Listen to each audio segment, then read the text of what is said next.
లక్ష కోట్ల బడ్జెట్ అంటే ఇప్పుడేమీ కొత్త కాదు. 5-6 ఏళ్ల నుంచే లక్ష కోట్ల బడ్జెట్ తెలుగు ప్రజలకు కామన్ అయిపోయింది. నిజానికి ఇంత భారీ బడ్జెట్ అభివృద్ధికి సూచనే అయినా ఇన్నేళ్లుగా పెట్టిన లక్షల కోట్లతో ఎంత అభివృద్ధి సాధించామన్నదే ఇప్పుడు ప్రశ్న. ఇప్పటి వరకు 6-7 లక్షల కోట్లు ఖర్చు పెట్టినట్లు చిట్టా పద్దులు చెబుతున్నా వాస్తవాలు మాత్రం అందుకు భిన్నంగా ఉన్నాయి. అక్కడ ఇక్కడ లక్ష కోట్లకు పైగానే బడ్జెట్. ఇదేమీ ఇప్పుడు కొత్త కాదు, ఇక మీదట కొత్త కాదు. ఇన్నేసి వేల కోట్ల బడ్జెట్ అంటే అది అభివృద్ధికి నిదర్శనమనే చెప్పాలి. ఒక్క ముంబై మున్సిపల్ కార్పొరేషన్ బడ్జెట్ 31,000 కోట్లకు పైమాటే. అది ఆసియాలో ఉన్న మున్సిపల్ కార్పొరేషన్ బడ్జెట్లలో ఎక్కువ. ఇక ప్రపంచ దేశాల్లో అమెరికా బడ్జెట్ మొదటి స్థానంలో ఉంటే ఆ బడ్జెట్ జాబితాలో భారత్ 14వ స్థానంలో ఉంది.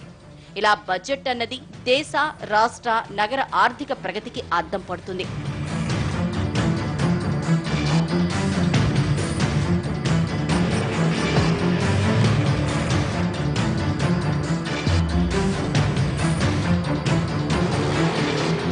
ఎంత ఎక్కువ బడ్జెట్ కేటాయిస్తే అంత ఎక్కువ అభివృద్ధి సాధ్యమవుతుంది.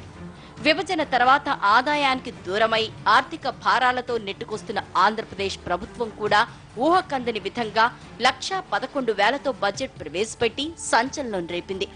దానికి తగ్గట్లుగానే ఉండాలన్న కసితో తెలంగాణ ప్రభుత్వం కూడా అదే రీతిలో 1,00,000 కోట్ల బడ్జెట్ ప్రవేశపెట్టింది.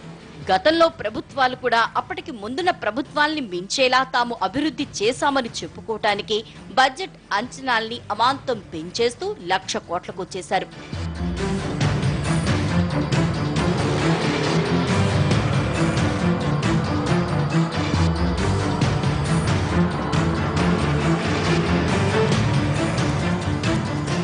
ఏటా 1,00,000 కోట్ల బడ్జెట్ సరే, మరి ఇన్నాళ్లు ఖర్చు పెట్టి అన్నేసి 1,00,000 కోట్లతో ఎంత అభివృద్ధి సాధించారు అన్న ప్రశ్నకు మాత్రం గత పాలకుల దగ్గర సమాధానాలు లేవు, ఉండవు.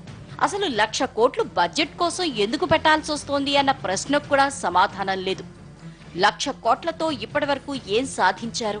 అప్పట్లో వైఎస్ ప్రభుత్వం ఘనంగా మొదలుపెట్టిన జలయజ్ఞం ఇప్పటికీ పూర్తి కాలేదు. కొన్ని ప్రాజెక్టులు ఇంకా పునాదుల దశలోనే ఉండిపోయాయి. మరి అప్పట్లో జలయజ్ఞం కోసం ఖర్చు పెట్టిన కోట్లన్నీ ఏమైనట్లు? ఒకవేళ నిర్మాణాలకు అవి కేటాయించినా ఇప్పుడు ఆ సొమ్మంతా వ్యర్థమైనట్లే కదా. ఒక కనీసం 10 ఏళ్ల కిందట వీళ్ళు water for all, energy for all, education for all అనుకున్నారు. ఈ మూడు అందరూ ప్రతి ఒక్కరు విద్య చాలా ముఖ్యమైనది, మంచినీళ్ళు చాలా ముఖ్యమైనది, లేకుంటే పవర్ చాలా ముఖ్యమైనది అనుకుంటాం కదా. వచ్చిందా? ఎన్ని వేల కోట్లు ఖర్చు పెట్టింటాం? ప్రాధాన్యంగా దీనిపైన ఖర్చు పెడుతూనే ఉన్నాము. ఇష్యూస్ అయితే సాల్వ్ కావడం లేదు. మన ట్యాక్స్ డబ్బులు మాత్రం 1,00,000 కోట్లు అని చెప్పి అటు సెంట్రల్ గవర్నమెంట్ కానీ స్టేట్ గవర్నమెంట్ కానీ పెడుతూనే ఉంది. మానిటరింగ్ లేదు, మేధావులు కూడా దీని గురించి పట్టించుకోవడం లేదు. కొంచెం లెక్కలు అడగాలి. మీరు పెట్టిన ఖర్చులకి ఈ దినం మీరు ఖర్చు చూపించగలరా? ఇది రేపు 1,00,000 కోట్లు పెడుతున్నావు.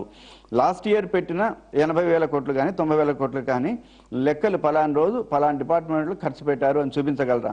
అప్పుడే ఈ బడ్జెట్కి అర్థం ఉంటుంది. 10 మందికి అది ఉపయోగపడిందో లేదో తెలుస్తుంది. అసలు ఏటా 1,00,000 కోట్ల బడ్జెట్ లో సింహభాగం ప్రణాళికా వ్యయానికే కేటాయిస్తున్నారు. ఇక మిగిలింది ప్రణాళికేతర వ్యయానికి కేటాయిస్తున్నా ప్రజల జీవన విధానంలో మాత్రం కించిత్ కూడా మార్పు రావటం లేదు. 1,00,000 కోట్ల బడ్జెట్లు ప్రవేశపెట్టిన తర్వాత బాగుపడిన రంగం ఒక్కటీ లేదు. అలాంటప్పుడు ఎందుకు ఈ ఆడంబరాల బడ్జెట్ అన్న ప్రశ్నలు వినిపిస్తున్నాయి. విభజనకు ముందు 1,00,000 కోట్లే, విభజన తర్వాత 1,00,000 కోట్లే. ఇలాగే ముందుకెళ్తే ముందు బడ్జెట్ల కేటాయింపుల్లో మరింత ఆధిపత్యం కోసం 1,00,000 కోట్లు రెట్టింపైనా ఆశ్చర్యపోనక్కర్లేదు. 1,00,000 కోట్లలో సంక్షేమ పథకాలకు 15-20% కేటాయిస్తున్నా ఇప్పటికీ ప్రజల జీవన విధానంలో ఎలాంటి అభివృద్ధి లేదు. అసలు సంక్షేమ పథకాల అమల్లో ఎన్ని అవకతవకలున్నాయో ప్రతిసారి కాక్ తన నివేదికలో నిజాలు వెల్లడిస్తున్నా ప్రభుత్వాలు మాత్రం అవేవీ పట్టించుకోకుండా ఏటా 1,00,000 కోట్ల బడ్జెట్ అంటూ ముందుకే వెళ్తోంది. ప్రతిసారి ప్రభుత్వాలు రైతు సంక్షేమం అని చెప్పుకుంటూనే ఉన్నాయి. ఆ రైతులు ఆత్మహత్యలు చేసుకుంటూనే ఉన్నారు. ఇప్పటికీ అన్నదాతలు 10,000 అప్పు కోసం పొలం తాకట్టు పెట్టుకుంటున్నారంటే ఇక అభివృద్ధి ఎక్కడ జరిగినట్లు? అన్నేసి 1,00,000 కోట్లు ఏమైనట్లు? అందుకొరకు ప్రభుత్వాలు ఒక ప్రచార కార్యక్రమంగా బడ్జెట్ మార్చాయి. ఇప్పుడు ఆంధ్రప్రదేశ్ రాష్ట్ర ప్రభుత్వం 1,00,000 కోట్లకు పై బడ్జెట్ ప్రవేశపెట్టింది. తెలంగాణ వెనుకబడి ఉండరాదు కదా. తెలంగాణ వెనుకబడి ఉంటే తెలంగాణ తెలుగుదేశం వాళ్ళు మా చంద్రబాబు నాయుడు 1,00,000 కోట్ల పైన బడ్జెట్ పెడితే మీరు 60,000 కోట్లే పెట్టినా అని వీళ్ళని తిడతారు. అందుకొరకు వీళ్ళు కూడా ఎందుకంటే 1,00,000 కోట్ల బడ్జెట్ పెట్టారు.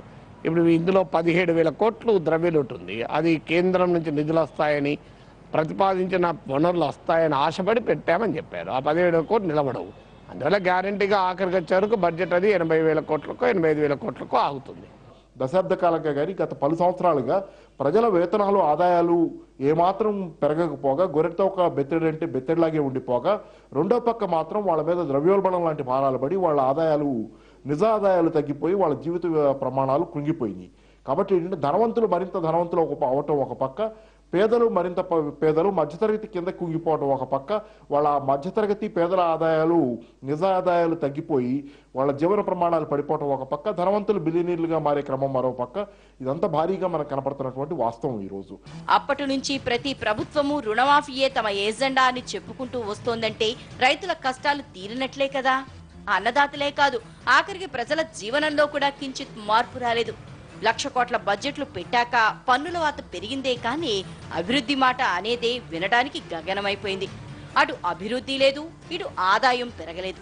మరి ఈ లక్షల కోట్లని ఎక్కడికి పోతున్నాయని అడిగితే సమాధానం మాత్రం దొరకదు. ఆదాయ వ్యయాల పట్టికగానే ఉండకూడదు. ఇది అకౌంటెంట్ దృక్పథం కాదు. ప్రజల సమస్యలు ఏంటి? ఇప్పుడు తెలంగాణ సమాజం విద్యుత్ సంక్షోభాన్ని ఎదుర్కొంటోంది. ఈ విద్యుత్ సంక్షోభానికి బడ్జెట్ ఒక పరిష్కారం చూపాలి. తెలంగాణలో ఉన్నటువంటి సంక్షేమ పథకాలకు ఏంటి, దీనికి దీర్ఘకాలంలో ఒక 5 ఏళ్లలో 10 ఏళ్లలో పేదరికాన్ని నిర్మూలించడానికి ఒక దార్శనికత ఉండాలి. ప్రభుత్వం ఇచ్చిన హామీలను రిఫ్లెక్ట్ చేయాలి. ఇప్పుడు ఉదాహరణకు ప్రతి దళితునికి 3 ఎకరాలు అన్నారు, దానికి 50,000 కోట్లు ఖర్చు అవుతుంది. కేటాయించింది 1000 కోట్లు, అంటే 50 ఏళ్ళు పడుతుంది. తెలంగాణ దళితులకు భూమి లేని దళితుల భూమి రావాలంటే 50 ఏళ్ళు పడుతుంది. అందువల్ల ఎప్పుడైనా కేటాయింపులు ప్రభుత్వం చేసిన వాగ్దానాలకు, సమాజం ఎదుర్కొనే సమస్యలకు పరిష్కారంగా ఉండేలా, రిఫ్లెక్ట్ అయ్యేలా ఉండాలి. ఇప్పటి వరకు రాష్ట్రంలో ఏ ఒక్క శాఖ అభివృద్ధి చెందలేదు. ఇరిగేషన్ ఇంకా ఆదిలోనే ఉంది. ఇక పవర్ సంగతి వేరే చెప్పక్కర్లేదు. ఇప్పటికీ 2 రాష్ట్రాల్లో విద్యుత్ సమస్య షాక్ కొడుతూనే ఉంది. ఇక రోడ్లు, రహదారుల గురించి వేరే చెప్పక్కర్లేదు. రాష్ట్రంలో ఏ మూలకు వెళ్లినా నేతలు కేటాయించిన లక్షల కోట్లు ఏమైపోయాయో గతుకుల రోడ్లే సమాధానాలు చెప్తాయి. ఇక పల్లెల్లో రహదారుల గురించి వేరేగా చెప్పాల్సిన పనే లేదు. ప్రభుత్వాలు మారే కొద్దీ పాలకులు కిలో రూపాయి బియ్యం దగ్గర నుంచి అమ్మహస్తం, నాలపాదం అంటూ నోటికొచ్చిన పథకాలు పెట్టేసి కోట్లు వాటికి కేటాయిస్తూ వస్తున్నారు తప్ప వాటి అమలు ఎలా ఉందో ఎవరూ పట్టించుకోవటం లేదు. దీంతో సంక్షేమ పథకాలన్నీ సంక్షోభ పథకాలుగానే మారిపోతున్నాయి. ఇక్కడ జరిగింది ఏం జరుగుతుంది? గవర్నమెంట్ స్కీమ్స్ అన్ని ఎన్జిఓలకు ఇస్తున్నారు. ఎన్జిఓలు వాటిని ఇంప్లిమెంట్ చేయడం లేదు.